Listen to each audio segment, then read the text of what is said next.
Call Arnold, because it's Judgment Day. That's right. I went there. Welcome back, everyone, to the studio. Golden Boy here alongside my analysts as we break down that game. I mean, that was Potter, that was just ridiculous. What a way to close out the game, right? We were in the comms, we were talking, it was like, surely they don't commit to 4 judges here, but gosh darn it, they done did it. They done did it indeed, and you're right, it was Judgment Day. You think Sushi Boys was backside missing that dart on accident? No.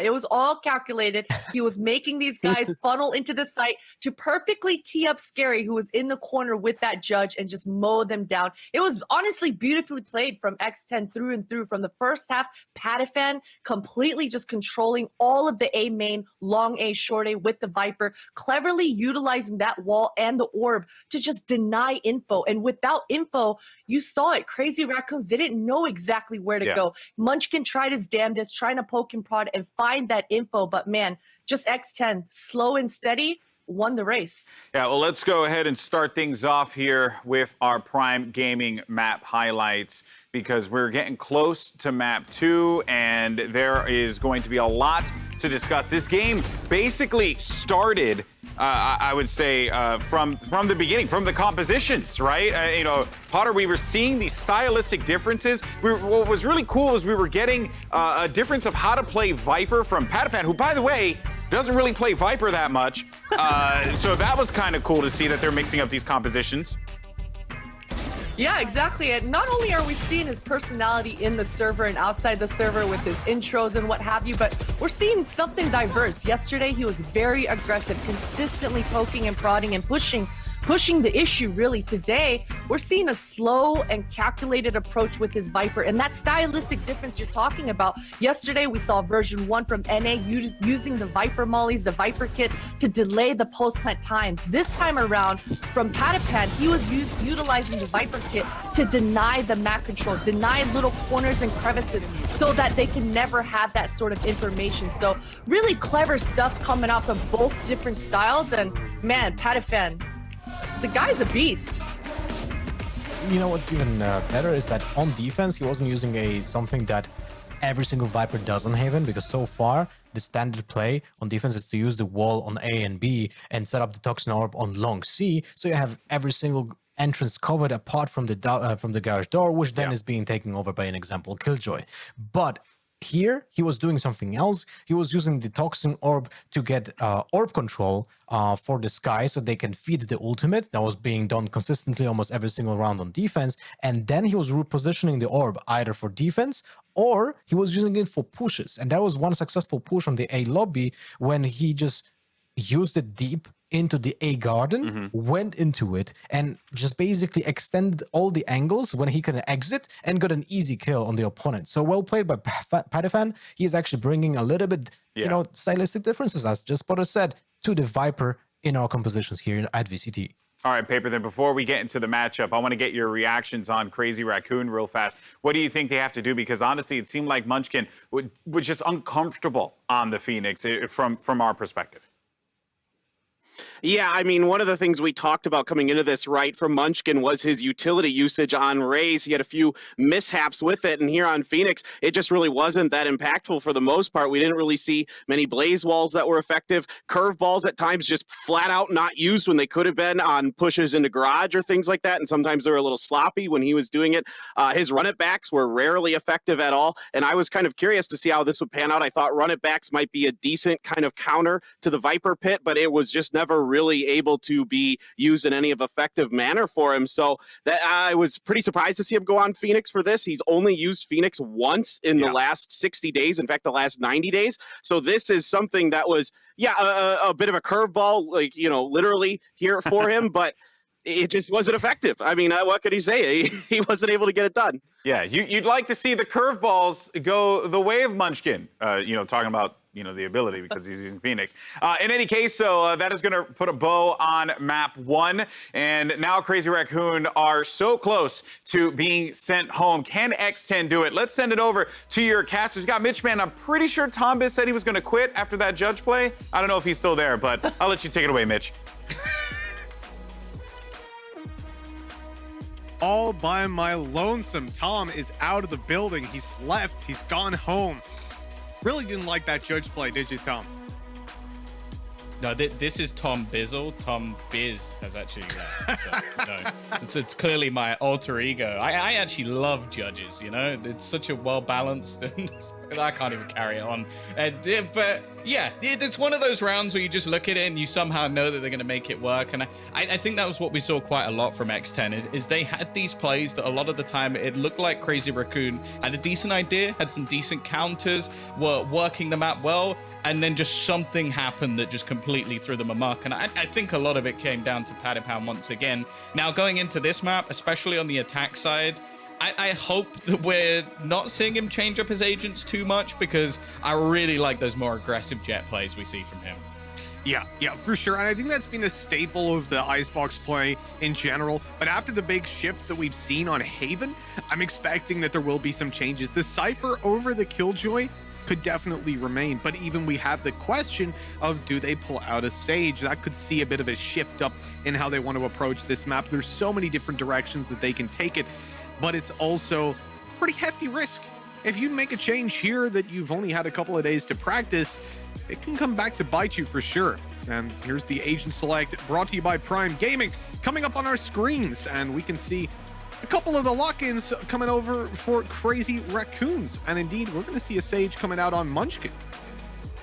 Well, they've got the Breach coming out as well on the other side of things for Crows. So they're both teams again. We're going to see some changes made for the rosters. I like the fact that we're seeing these adaptations, especially, and considering that we saw Crazy Raccoons already play this map, and again are still going to try and make those adaptations to try and basically throw off their opponents a little bit. I think it's going to make for a very exciting game.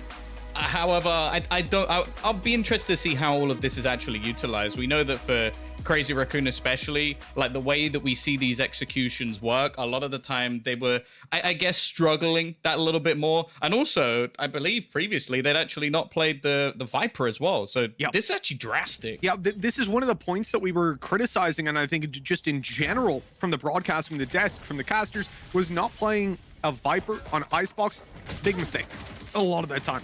But coming into the map, we will see that for Crazy Raccoons, and let's see how that plays out for them. Starting on the defensive side, we've already had a bit of a scuffle down towards B long, but immediately afterwards, X10 are shifting their focus, moving to the A side with a little bit of a lurk. A sneaky beaky play coming in courtesy of Padapan on that signature jet. He's hearing the steps, he hears the rotations, but he also knows that there's a turret in play here. Perhaps a cloud burst on top of it to sneak on through. We'll see exactly what he decides to do as the A side is under threat and being overrun. The cage, the cam, and Sushi Boy wants to make a big play.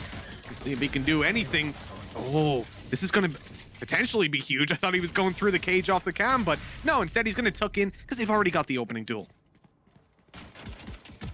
He's managed to bypass the turret completely. They even know he's here, but it just doesn't matter. It's going to be a couple of kills off the backlines, and Scary to close it out as well. The patience of Padapan will be enough in this round for them to actually take the close. And, well, the start that they were looking for once again, I think that's them just basically rocking it in almost every single pistol so far. This has overall been an interesting pistol, let's say. I think the main point for me is Padapan. I'm fairly certain that they had actually seen him with the turret even, because there was a moment where one of the players turned and looked behind, but then his teammate called, "I'm watching it, don't worry, like I've got it." So he pushed into main instead, but those duels were just lost one after another. And with Scary having a perfectly placed snake bite, it's so easy on a pistol round. When somebody's hit by that snake bite and you've got a ghost up close, easiest round of your life. I'm definitely keeping my eyes on Crows here, because I think this is one of the maps that we really don't see much breach whatsoever. Like it's a bit of an odd choice, especially because of how sort of open some of the sites are. Getting that utility really being put to use, I think, will be quite difficult, but I'm definitely interested to see how he makes it work. And that's the thing. It's going to be something a lot of teams won't have played against before, because it just isn't common at all. Now, it is going to be this execution once again. Something we've seen quite a lot from them is these deeper walls. Give them a bit of extra space, clear out some of the closer angles before they get themselves the plant. And Scary will do just that. Oh, Oh, that's so nasty. Zephyr able to force a close-range duel, grabbing himself the kill, and Scary in a bit of trouble in those close-range fights, but Patapan's here to save the day. Even goes up for more, in for 4, looking for the ace, but he's taken down by Munchkin eventually. Absolutely farming as he walks away with Blade Storm out of this round. Munchkin does regen up his health. He picks up a Spectre, so not the worst round overall. If he can get another kill, that would be amazing.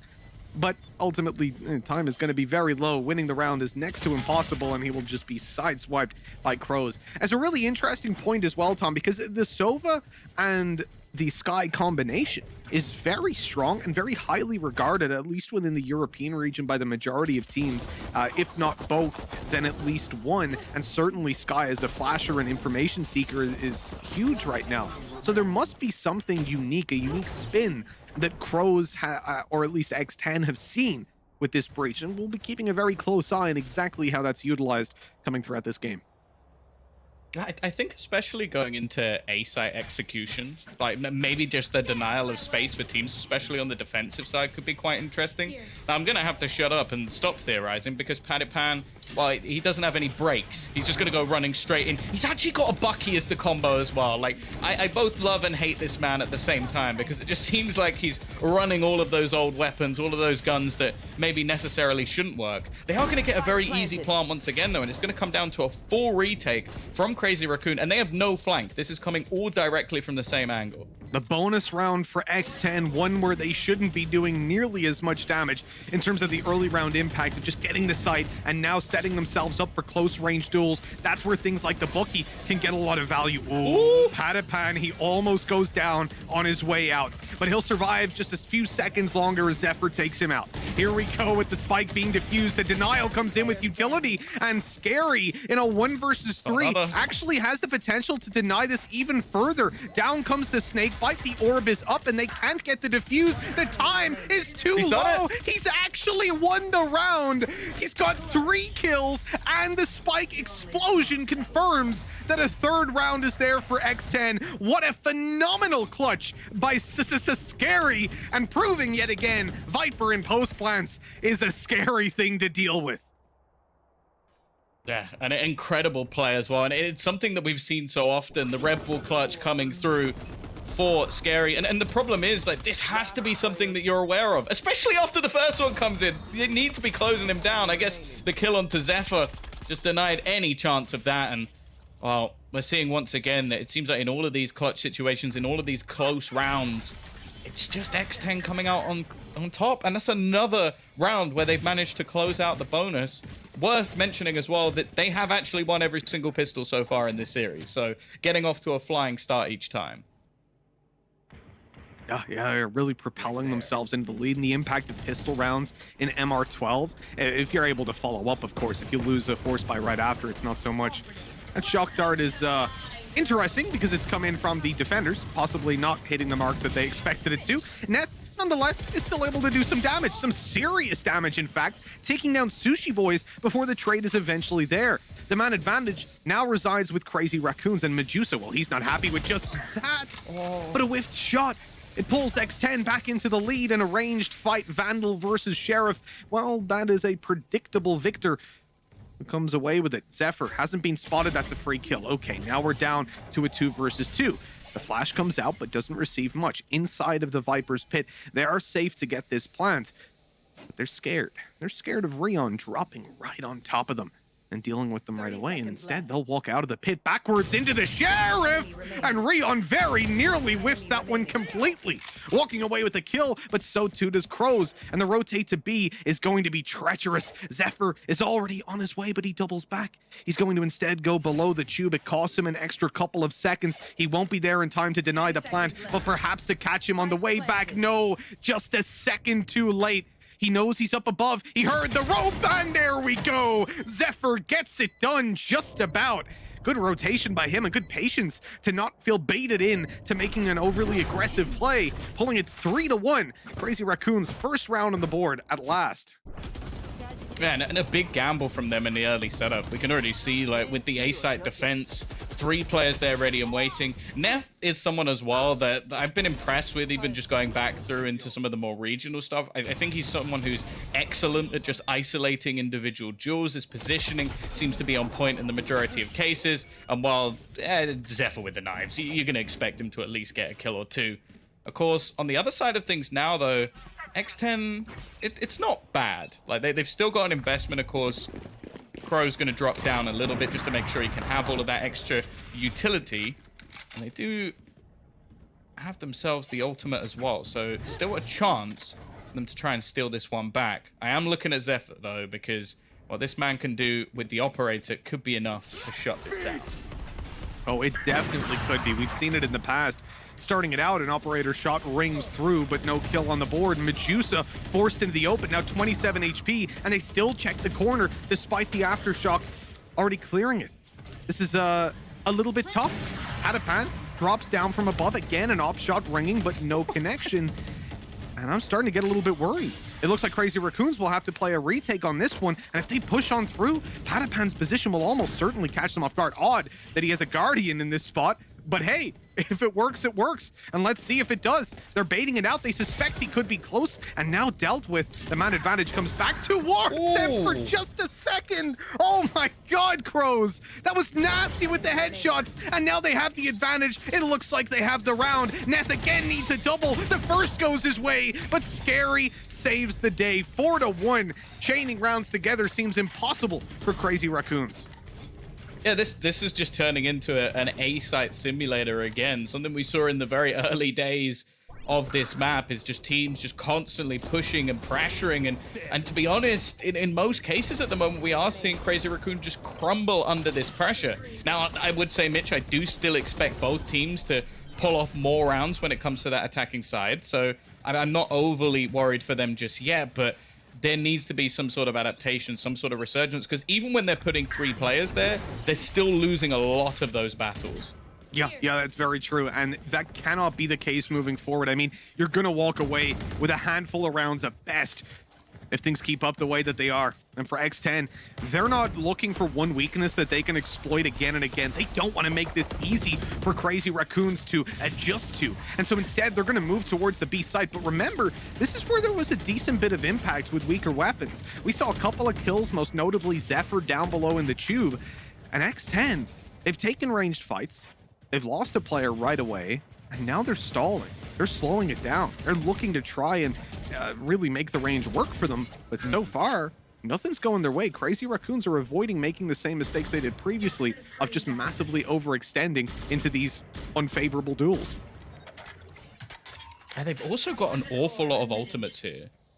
Lockdown, Hunter's Fury, Viper's Pit, even a Res if they need it. So this is a round that, sure, economically, they're not in a great spot. Not many credits.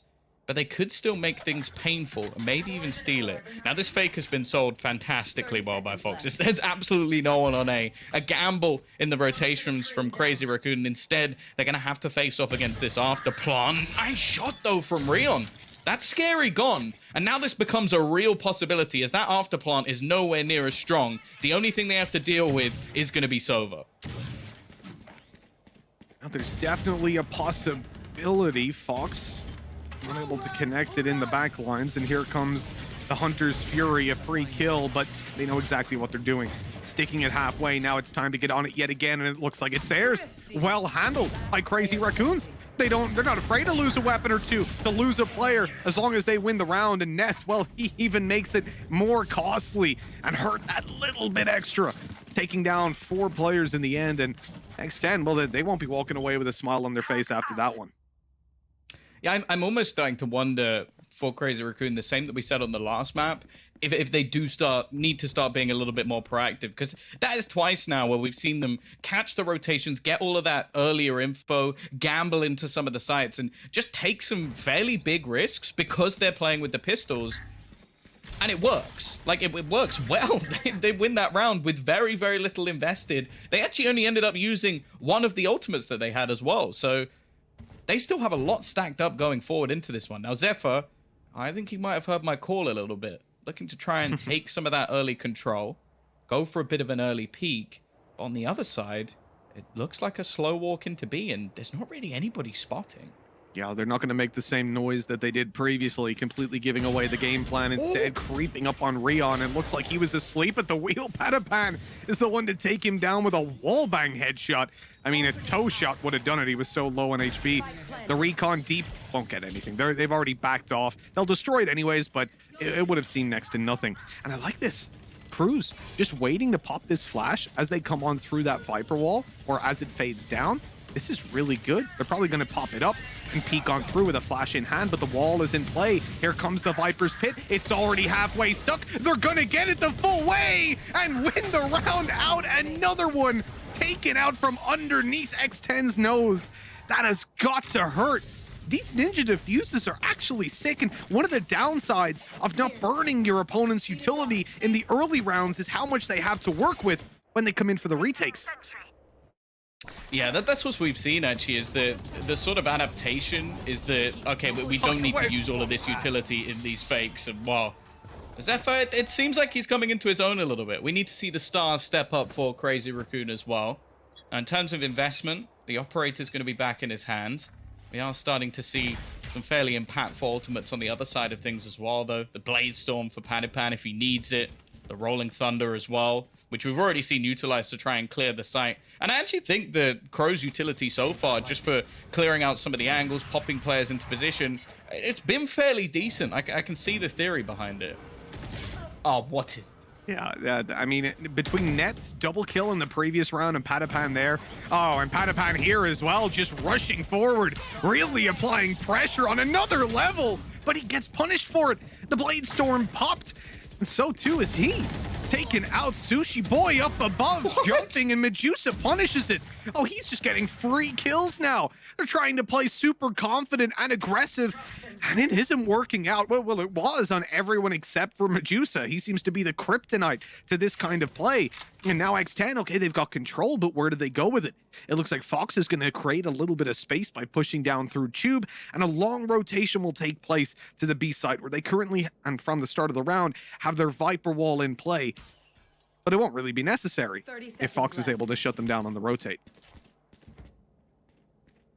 He's in such a strong position, giving his teammates the chance to take the site almost for free. They're going to hear the plant, but they don't know that he's in such an aggressive spot, and actually looks to continue this, almost just baiting them in to fight him while he just falls back and makes sure his teammates are kept safe. They've also got the Viper's Pit, which makes this retake all the more impossible, especially when you have an operator. Like, you'd have to hit a 1 in a million shot to catch a player through this. Luckily, we are seeing the comeback of Medusa. A pretty slow game from thus far, but 3 kills already in this round. There's the possibility. Maybe he'll take it all the way. Zephyr's not in the best spot. Well, when he's shot in the back, it's a little bit worse. Medusa, look at the decay. He's taking so much of it as he walks out and barely misses Scary, who gets the perfect timing on him. This is getting tough. You know, Crazy Raccoons, that round right there looked like they had it or looked like it was going to X10. Medusa pulls off a great 2 and then 3K, and it's like, okay, you know what? They can take it. But obviously retaking into a Viper's Pit with an operator especially, you're basically not in the round. Like, pending no huge mistakes of your opponents, you're already out of that one. And, well, when you're shot in the back like that, it seals your fate pretty quickly. It's going to be another on the board. I am enjoying these sort of like late round rotations. As I said, that was one of the main things I was critical of this X10 roster previously, was that when it came down to their mid rounds, they just seemed to make big mistakes, give away advantages, and almost just hand kills back over to Vikings. In this case, though, they've actually had some solid rotations back. I will say the early stages of the last round are some of the weirdest kills I've ever seen, like the jump across to the site, a player getting killed stuck on the zip line just going across. I'm not sure that Munchkin's going to be too happy about that one. Well, we haven't said too much about him in this game so far. We talked about him as one of the highlight players. We know his raise is always pretty impactful. But so far, his Sage has been a little bit more silent. Yeah, definitely a quieter game in that regard. We'll see if he's able to pull it off. We definitely know he's capable coming into the future. I like those wall bangs coming on in. What a timing as well for it, you know, spamming through, getting your frags and pushing them off. They don't even get the spike planted. X10 are sat there wondering what is going on, as they have to now rotate or commit to a site where there's pistols up close ready to decimate them. Sushi Boys gets caught trying to rotate through middle. This is tough. This is a really tough round now to play out for X10 because they've got no information, but more importantly, Tom, they've got no time. 20 seconds, it's time to go. And it looks like the rotation as well from Crazy Raccoon is almost spot on. They've got the whole team here, the whole crew just rolling around. And Medusa, he's just gonna deck 2 with the pistol. How did they do this? Is that 3 out of their 4 rounds now that they've won with pistols? I don't. What's the point? Why are they buying? Just save your money, man. Just save it. Get the judge. Get the judge. Oh, stop. Come on. Now it's all about the sheriff, and that's been the name of the game when it comes down to Crazy Raccoon so far. Pistol play, and Medusa as well. He's had a couple of really, really good rounds. I also like that finisher there by Munchkin. It really brings out the play that we saw him. We saw his Sage for on Ascent on the previous day, where he's just like walling up and running at them. But he's doing it much less here. A much more comfortable overall position. Much more passive, I suppose, really, when it comes down to his play, and perhaps just giving X10 a lot of respect so far, especially with the way that we've seen Scary and Patapan play these early duels. We are going to see X10 calling attack. You might be thinking that, okay, 5-4, not a bad scoreline, but with the way the economy's going, with the way that they're losing a lot of these, like, I would say poor anti-eco rounds, and not really trading too effectively, and just taking risks in individual duels that I just don't think they need to be making when they have such a weaponry advantage. Also, by the looks of it, I know we sort of spoke about like the Cypher, like maybe not needing that Sage Wall. The amount of kills that they are now losing or failing with those plants, I think it's been an issue. And I do think that being on that attack side, having that extra Sage Wall available to you just to try and deny those pistols from doing any damage, I think it could have changed some of the rounds. Yeah, no, most definitely. And you know, realistically, the funniest thing about this for me is that X10 are able to come back into rounds where they're down and out in the start. They're finding these trades that are going towards Crazy Raccoons. And when it comes to rounds that they should be closing out, like almost definitely, like versus pistols, for example, they are incapable. That's the really strange thing. And I think, honestly, perhaps they're providing or giving a little bit too much respect to their opponents when they're on those pistols, in that they're trying to play it like a buy round. They're trying to play much more like, you know, wall off B, go up, wall it, and pop your plant. But that's where the pistols will take these crazy risks and go for aggressive peaks. In this early round, we saw an op peak attempted, not connected by Zephyr. But it's good info. They know there's players outside of A, and the Rolling Thunder actually connects to all 3 players. Oh! Boys able to catch a kill on the back of it. The walled up Munchkin gets nothing for his troubles. The Odin up close. Oh, God, Medusa. He almost got caught. This is looking a little bit scary, honestly, for the full bot side of Crazy Raccoons. Pistols are tearing them apart. Spike down A. He's gone back to himself. They've actually burnt out on ultimate as well. The lockdown being invested just to try and force Sushi Boy back. He's going to hit another one. His 3rd kill of the round with the Sheriff. Pistols really are king. He's going to go for the 4th. This is unbelievable. Down to the 1 versus 1 for Sushi Boys. Looking to try and get an extra round, and he's so close. The snap not quite there. He hit him. What an attempt. He hit him. He put him down to 30 HP. Like, oh, that was disgusting. That was absolutely disgusting. Good use of the Rolling Thunder. We see that, you know, pulled out the early round. Catches Munchkin, who's up on top of his wall. Easy kill for Sushi Boys. From that point, okay. What was the elbow? So Medusa was already tagged up, hits him in the elbow. That's very unfortunate. It's not even due to the agent, it's due to the weapon he's holding. If he's not, if Medusa wasn't playing with an Odin, he would have gotten away with that. But his elbow's all the way back to facilitate that big chunky backside of the weapon. And the early round here, challenge towards B, you're actually going to see the stun straight off the bat. Fault line to push them back off the B control, and Viper, who's so strong at holding this, is actually completely deleted by just 1 piece of utility.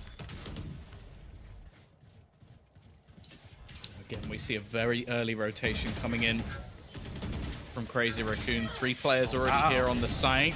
And Freon actually gets away with that, but there's a shock dart from Foxes. Trades back thick and fast into this 3v3 situation. Neth lurking around the edge.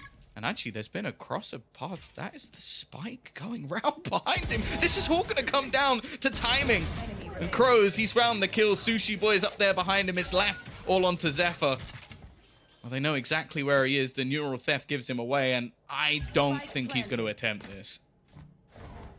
I don't imagine so. That operator just a little bit too valuable coming into the final round of the half. And you can see that he's bailing. He's out of here. Understandably.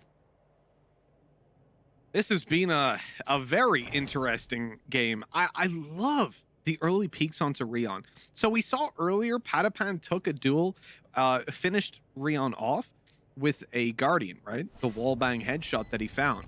And we've seen that Recon consistently come in to reveal him on that back position.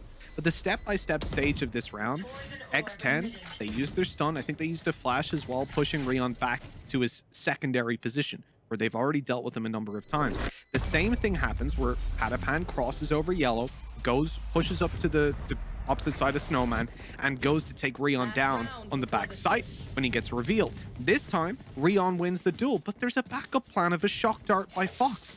And that's something that you've been referencing a lot, was the shock darts in particular that we would see in this matchup on Icebox, Tom. You were saying, at least off cam, that you were looking forward to a lot of what these teams can do with the shockies.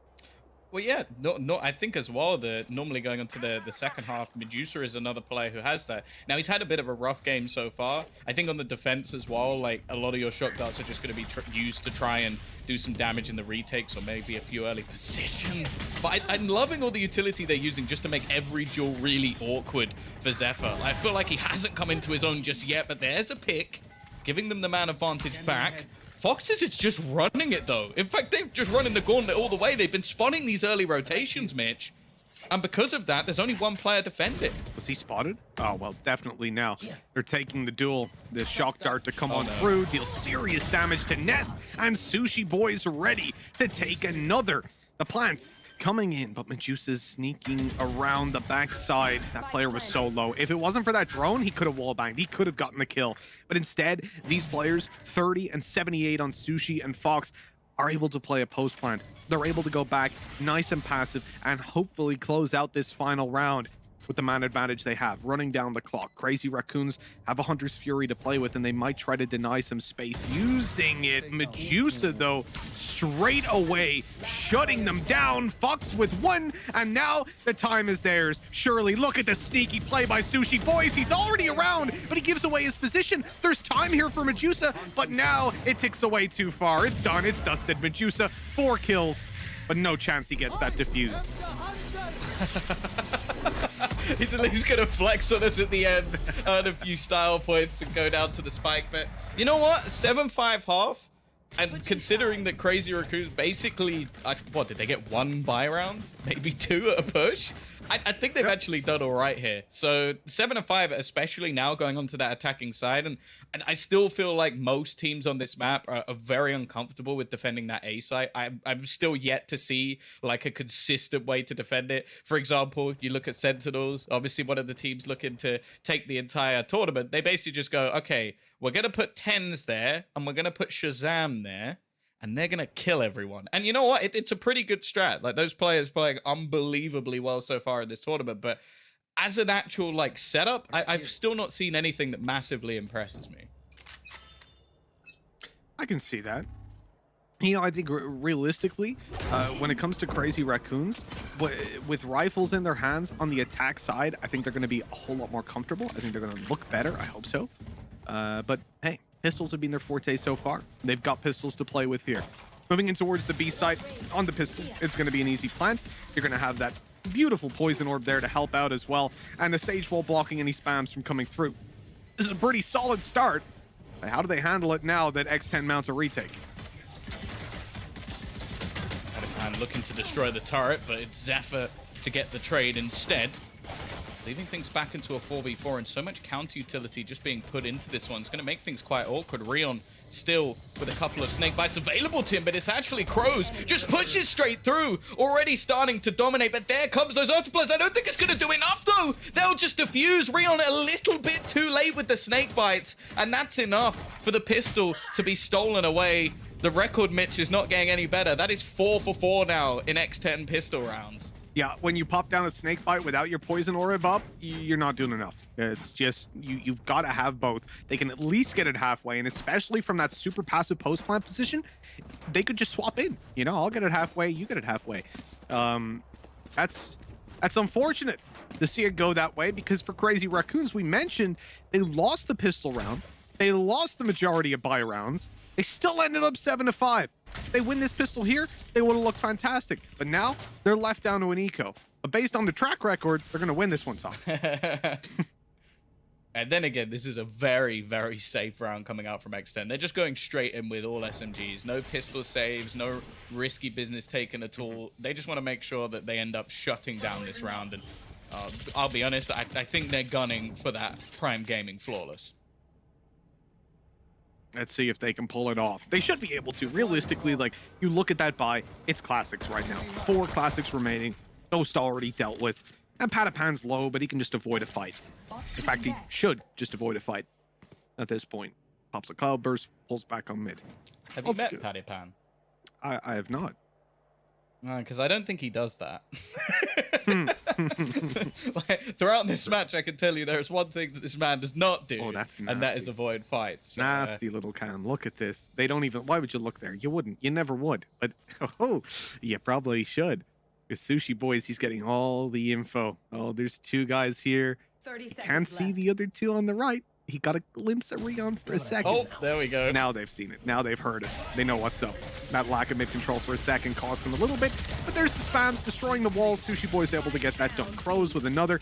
It's a cleanup. The cleanup crew are here. 15 seconds left. And at least, I like it, right? An orb, not a poison orb, an ult orb taken for net secures some sort of a positive in this round. Yeah, I really like that, actually, the use of the aftershock. But we see a lot of shock darts actually used to try and counter out some of those positions. Of course, as said, it is going to be a Prime Gaming Flawless round, so well played by them. But it's one of those things that, like, I feel like most teams are just trying to deny plants now rather than necessarily aggressively fight. We even saw that as an adaptation Fnatic have to made. It's like, okay, we'll go initially for deep B control, but eventually they went, okay, we're just going to sit passive and try and retake. Well, if you could just stop them planting altogether, it becomes a lot easier. And that's exactly what they did there with the aftershock, just making sure that, okay, if you want to plant this spike, you've got to tank a lot of damage. Are they going to check the cam this time? Maybe not. 3 players spotted. This free information, man, it's huge. Sushi Boys has to come off it eventually. It's the same cam. Identical. Same position. Pulls off it. Here comes the recon through the peak by Sushi Boys as they turn to look at the recon. Oh. It's so good. Baiting the utility. Ult goes down. So too does Sushi Boys. So too does Fox. What's happening here? Bit of over-aggression, perhaps. Crows, excuse me, pops out that flash, takes the kill to net. Gorgeous stuff. And now just buying time for his teammates to set up this double peak. Oh, I love that from X10. And a big mistake by Crazy Raccoons. They saw the camera last round, they heard it when he disengaged it, and they don't check the position even after. Okay, if you're not initially looking there, that's fine. You have a lot of angles to clear as you go forward, but for God's sake, check it when you're already through. Yeah, that's definitely a slip up that they're gonna live to regret, especially considering that was a round where they basically just still had those SMGs from the previous round. So X10 have managed to get themselves a freebie, but don't worry, Mitch. They've got sheriffs. Crazy Raccoon, sheriffs equals win. That is what we have learned from this match so far. They have not been too successful with the rifles. Patapan, though, he's just taking control. I spoke about some of the setups they have on the defensive side. That wasn't a setup. That was just him going aggressively, finding a pick. Already 2 players up to the good. He's going to go back for more. Finally gets put down, but this is starting to become disrespectful. Zephyr, though, he's earned himself a Blade Storm. And he has. This round gets very scary now all of a sudden. Speaking of which, Scary's got the Viper wall up. That's blocking a lot of control for Rion. He would have actually seen them crossing, and instead, it's taken down by Sushi Boys. So Zephyr's got it all to do. He's already picked up 2, and so it's the ace clutch that he's going to look for. I don't know how I feel about this one. The timing could have been huge. Sushi Boys looked away for just a moment, but now he's focused back on the angle. It might not matter. Zephyr gets it done, rotating now into position. All of his utility still to play with. Full cloud bursts, dash, updraft, everything that he wants. But most importantly, he's refreshed those blades. 5 now back in his pocket and ready to fly at another enemy. Here's the steps coming through mid, the right clicks at this range. They're so dangerous, but they miss. And even the dash can't get him out of dodge. That's so bad, man. Like, it went all around him. It was perfect. The RNG, it's just not there. It always makes me think of that, like, the Ali G clip where it just, like, sprays all the way around him. Like, that's just heartbreaking, because other than that, he did everything right. And that's not even really his fault. So, such a good It's just round. unlucky. So, and I want to see well that. played by Zephyr. I want to see the right click in slow mo. Look at you could see the knife. It actually cut the eyebrows of Crows.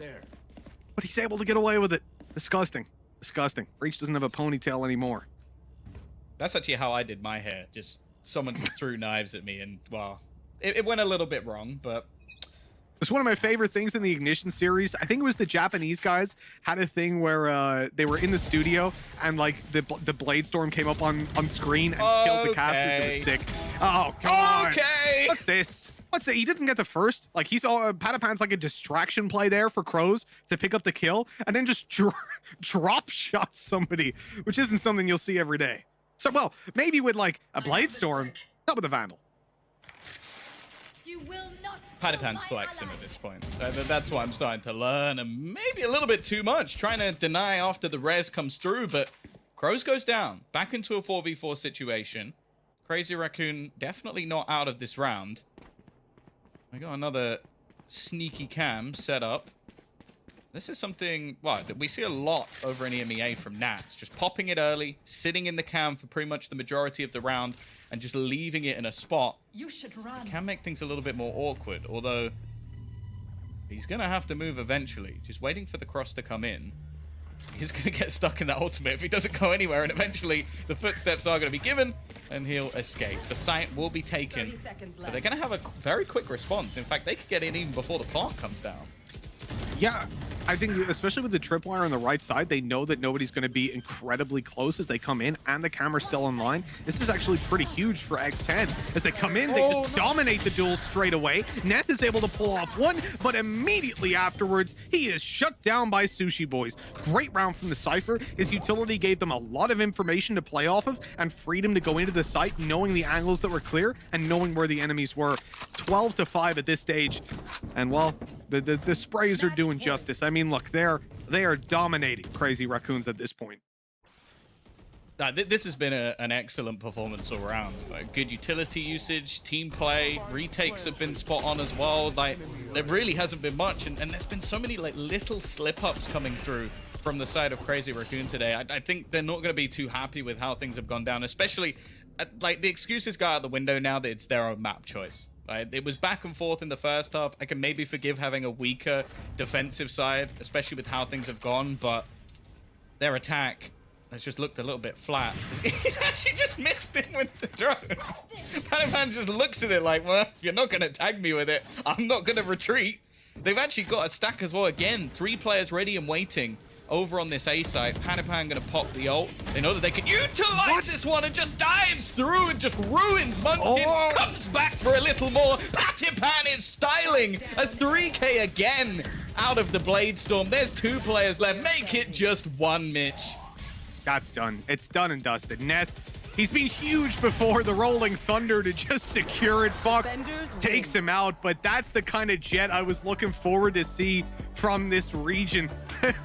The confidence on display by Patapan in this series has been unbelievable. And you can see he's pretty happy about that win. Imagine getting defeated on your own map choice, and that's what you have to look at the end of the map. just your opponent stood on a chair, spinning round. Like, Gives it me was anxiety. a fantastic display from them today. I could just see a world where he falls if off he that. fell off. It's not nice. The spinny chairs especially, like you're so ready. No, but anyways, they get away with the win. X10, they played so oh God. Tingles down my spine. They played so well all day, I have to say, I've been impressed with them in their opening game. Didn't expect them to win it, but they put up a much better show. And right here today, they proved that a team that took version 1, who've been looking pretty damn good, they took them the distance. And right here, they couldn't do a thing against X10. Maybe this is a team that can actually contend with the top. And we'll find out pretty soon, won't we? Because they haven't exactly got easy matches moving forward. With this win under their belt, they're just confirming that they're going to be playing up against a top tier team in the form of Fnatic. That's a pretty big step up. Yeah, I think the thing that I'm most impressed with, though, is the fact that we started off today talking about this as like, okay, Padapan's got to come in. He's basically got to wreck him. They're going to be setting him up all of the time.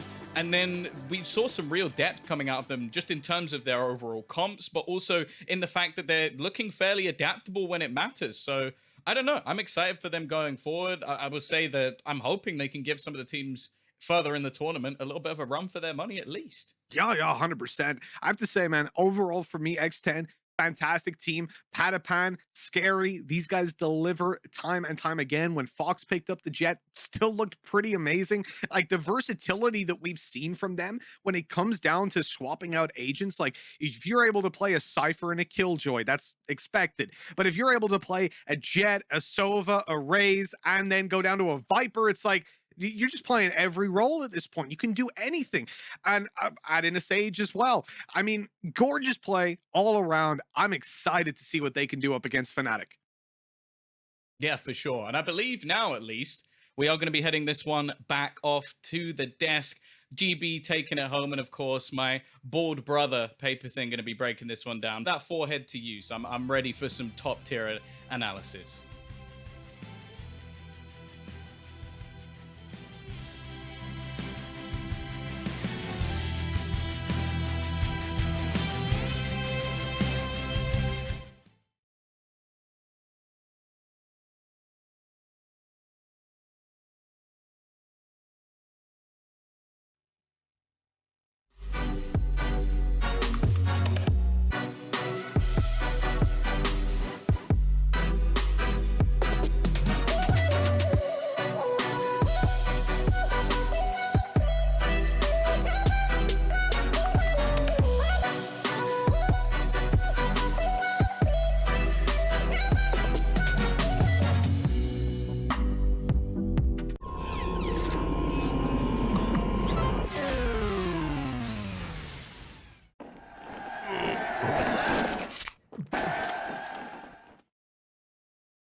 Welcome back to the studio, folks, as X10 will take the series 2-0, knocking out Japan's Crazy Raccoon from Masters 2. And as we take a look at the Prime Gaming post-match highlights, Lothar, what went wrong? What was the situation that was plaguing the Raccoons from being able to take this map?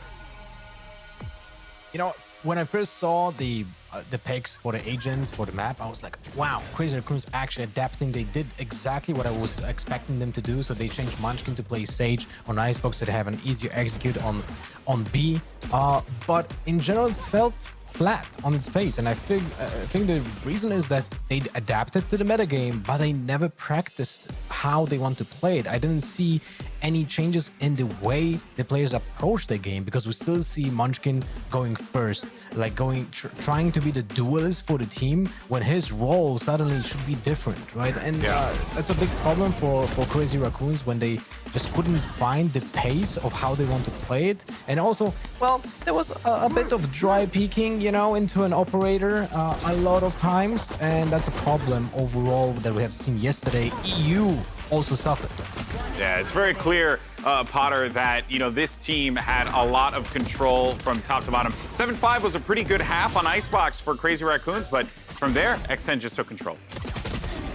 Yeah, exactly. And thankfully, they ended up with those 5 rounds, right? Off the back of some thrifties, off the back of X10 maybe having a little bit of minor mistakes, but man, the nerdy setups, the sweaty Cypher trips and the cages. I love these kinds of plays. And I love the fact that the logic, it was absolutely there. X10, they didn't sit around and wait with the information they got. They absolutely pushed the issue, pressed forward, and made it look easy in the end. The triple kills coming through for the Sushi Boys. And even on the attack side, he was utilizing that camera cleverly towards that heaven area inside the Viper orb so that he was feeling a little bit safe. So really thoughtful plays coming out with the Cypher here.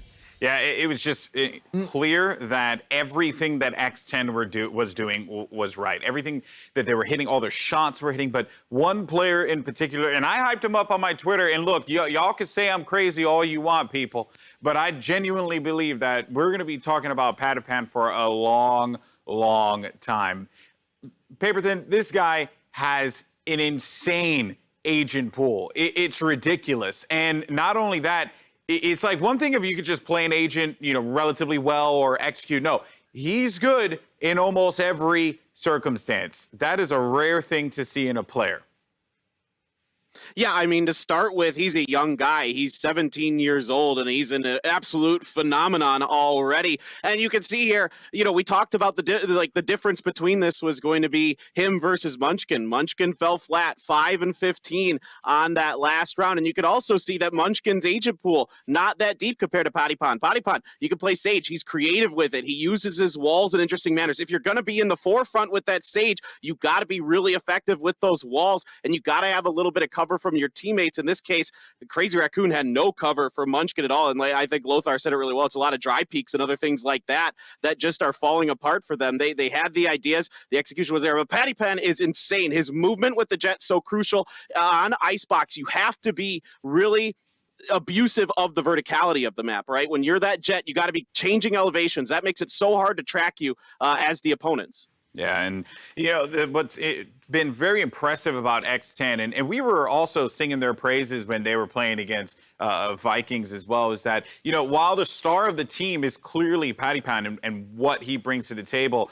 this actually does bring us to our awesome, I believe we're going to have our HyperX clip here, because we had a crazy play from Foxes that, like, it was caught briefly in the Prime Gaming highlights, that collat that he ended up getting. And let's not forget, too, that there was just a lot of great control that we were starting to see. And I think we have that clip, but if we don't, it's perfectly fine. As a matter of fact, Lothar, I'll just bring you in for this here, because it feels like there are a lot of weapons on this team that can execute if Patapan maybe doesn't perform. And here is your HyperX reflex moment. I don't think this one, but Yeah, I don't think that's it. No, that's definitely not. Those look like my reflexes. You're right, there's a lot of. Those look like my reflexes Okay, well, when I play Phoenix on Ascent. So I think that that was more of a reflecting of how I play the game. If I just use a HyperX Haste mouse, maybe I might perform a little bit better. Don't worry about it though. Lothar, we'll get to the points. There's going to be so much to talk about with these players, and we're going to be seeing them moving on in the bracket. For now, though, let's send it over to Dash, who's over in Iceland for our Verizon post-match interview with Patapan. Thank you so much, Golden Boy. I got a twofer for you here. I got both Patipan and Cruz is going to help us with some translation as well as answer some questions. Let's talk about this one, starting with the change in pressure coming into an elimination match as opposed to the match that you had yesterday. So I'm just kind of curious from a mindset perspective what the difference is when you're stepping on a stage knowing that this is kind of a last chance to keep your tournament lives going. ก็คือประมาณว่าการที่ครั้งนี้เป็นครั้งสุดท้ายถ้าสมมติว่าเราแพ้มันมีการเปลี่ยนแปลงของความกดดันยังไงบ้างก็ครั้งแรกมันกดดันมากกว่าเรารู้สึกว่ามันเป็นเกมแรกของเราก็ค่อนข้างตื่นเต้นแต่วันนี้มันรู้สึกเปลี่ยนไปมันเหมือนว่าเรามีประสบการณ์แล้วก็ไม่รู้สึกกดดันเท่าเกมแรก So for the first time we played it was a bit hard because we were nervous and we were not used to the stage. But then since this time is the second time, so we were more experienced. So we blended in with the venue and how the temperature, and it felt better. So it wasn't about the game anymore. It's just we're used to the place. All right, well, this one I'll ask to you, Cruz. Just curious what the team's reaction was and what was going through your head at the very first pistol round on Haven. A double kill goes over to Sushi Boys from his turret, of all things. Did you guys expect that? I didn't expect that, but then whichever way we win, I'm happy with that. I'm just glad that we got the round, even though the turret took 2 kills. We got the first round of the game. From there, let's talk about momentum, because I think something that's very interesting about that Haven match in particular was the ease at which you guys were able to push into the A side. It seemed for quite a bit of time on that attacking side that Crazy Raccoon had no answer. Did you feel like you had just figured them out defensively? I think we kind of figured them out defensively, and we also had a really good combo when we pushed inside. Like every corners were covered by our teammates, so it was actually easy, even though they stacked on A with 3 guys, but then all our utilities were used to kill them, so it was good. This one over to Patty. I'm curious, from that point onward, once you guys move on to defense, you won 5 straight. You'd end up closing it out with a round of judges, of all things, again, putting on a show for the fans. What do you think was the key today as compared to yesterday? Because it was a close one against Vikings, but today it felt so much more dominant.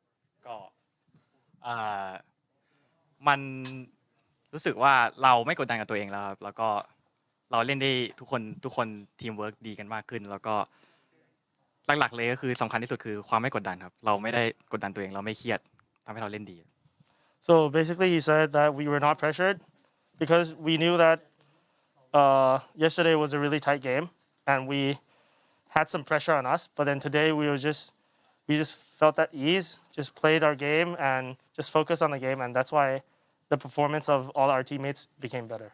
From there, Patiman, I want to ask you about your flexibility as a player. I'm referencing not just today, but your previous match against Vikings as well, where we saw you pull out the Sage on Ascent, which was a first time for you on that map specifically. We've got the Viper, we've got the Jet. Do you think that that's a necessary element to the team's success where, we see on other teams players 1 trick, maybe 2 trick at most, and you seem to be able to play it all? เราคิดว่าเราเป็นใจความสำคัญของตัวทีมเราไหมเพราะว่าเราสามารถเล่นได้หลายตัวและเราไม่ใช่เป็นคนที่เล่นได้แค่ตัวเดียว2ตัวหรือว่าไม่มีอะไรแปลกใหม่ให้กับทีมก็หลายตัวเท่ากับหลายแผนนะครับเราเล่นได้หลายตัวเท่ากับว่าเรามีแผนมากขึ้นเรามีวิธีการสู้เยอะขึ้นแล้วก็เดาทางยากครับ So basically by him being able to play many different agents it adds up on our strat books and we can do many other strats and we could counter strat them without them knowing what we were going to do. So one final question before I let you two go. This one I'll go to you, Cruz. Your next matchup now is going to be Fnatic in the lower bracket. So the opponents get tougher from here as you look to climb your way all the way back to the finals. How are you feeling about that matchup? I'm feeling good. To be honest, the whole team is feeling good. I don't mind to play whatever team that comes here. We're just here to win. It doesn't matter. That's the confidence I like to hear. Well, again, congratulations on a dominant 2-0 victory today to the both of you. Can't wait to see your next matchup. I'm going to let you go. And as we go to break, we're coming back next with Sharks versus Crew.